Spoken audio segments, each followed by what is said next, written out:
मस्तिष्क के उपनिवेशवाद से मुक्ति मिली है, और ये मुक्ति हमें मिली है मेरे देश के प्रधान यशस्वी शिक्षा मंत्री डॉक्टर रमेश पोखरियाल निशंक के द्वारा।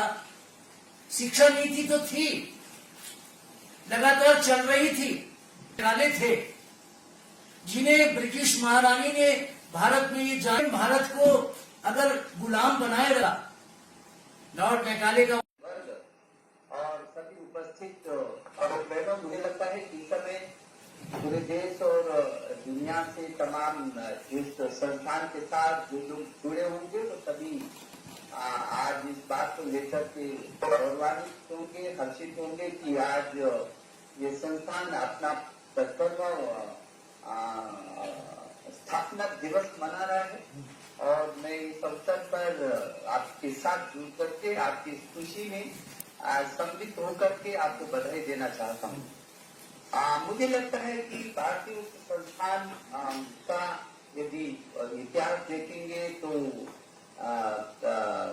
इसका लंबा इतिहास है, लेकिन उसके बाद इसको शुरू करेंगे कि केवल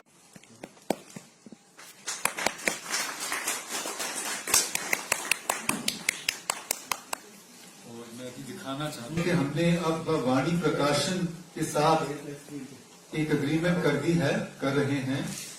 तो ये जो पत्रिका कम हिमाचल के बाहर वाला पन्ना सचमुच एक स्वर्णिम दिन है क्योंकि हमारे शिक्षा मंत्री हमसे जुड़े हैं और हमें आशा है कि आने वाले दिनों में भी उनका समर्थन हमें प्राप्त होगा।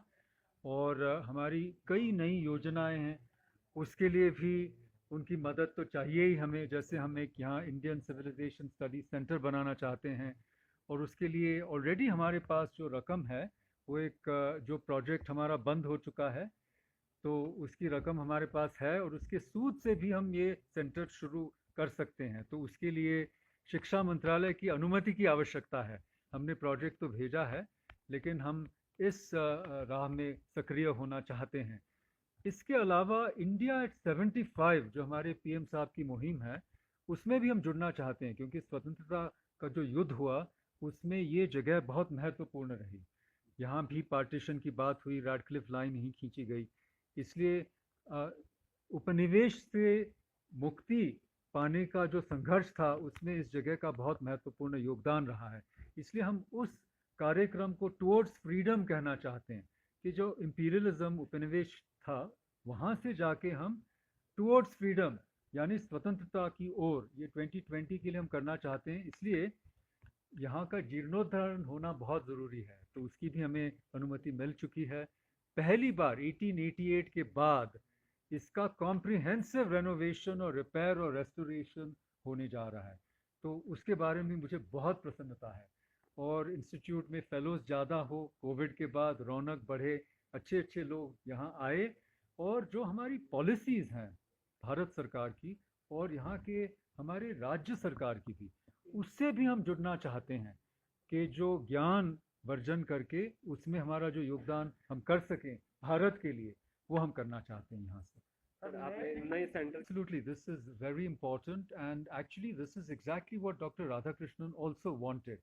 Let us not forget that he was a great scholar. He was a Spalding Professor of Sanskrit at Oxford University. Hindi में सर काइंड। हाँ, तो उनकी भी यही कल्पना थी, उनका भी यही सपना था कि जो भारतीय शिक्षा नीति हो, भारतीय उच्च अध्ययन हो, वो केंद्र में आ जाए। क्योंकि हम पाश्चात्यकरण से थोड़ा सा हमें राहत पाए, हम लोग उससे हमें कुछ निजात हमें मिले, क्योंकि कई सालों से हम ब्रेन वॉश हो चुके हैं, है ना। और जो नई शिक्षा, राष्ट्रीय नई शिक्षा नीति है, उसमें भी भारतीय भाषाओं को प्रोत्साहन देना और भारत के विचारों को दुनिया भर में पहुंचाना, यही उसके केंद्र में है। सर, नए सेंटर की आपने बात कही, हालांकि ये जो अग्रीमेंट की बात हो रही है, जैसे जो डूरन लाइन है, मैकमैन लाइन है, रैडक्लिफ लाइन है, उन्हीं की वजह से हमारी सरहदें आज भी तैनात है। वहाँ पे हमारे सोल्जर्स हैं, हमारे सिपाही भी वहाँ तैनात है। तो इन पे कुछ संशोधन करने की आवश्यकता है, पुनर्विचार करने की आवश्यकता है, लेकिन उसके लिए कई दूसरे देश भी, हमारे पड़ोसी देश है, उनको भी हमारे साथ विमर्श करना पड़ेगा। शिमला अकॉर्ड यहीं हुआ था, बांस कोर्ट में भुट्टो जी और इंदिरा गांधी जी के साथ। तो दुनिया बहुत बदल रही है और आने वाले कोविड के बाद एक नई चेतना आएगी दुनिया में और शुद्धि भी होगी, आत्मशुद्धि होगी और विश्व में, देश में, हर जगह जो मैं समझता हूँ बुरे विचार है, नकारात्मक विचार है ना, द्वंद्व है, लड़ाइयाँ है, द्वेष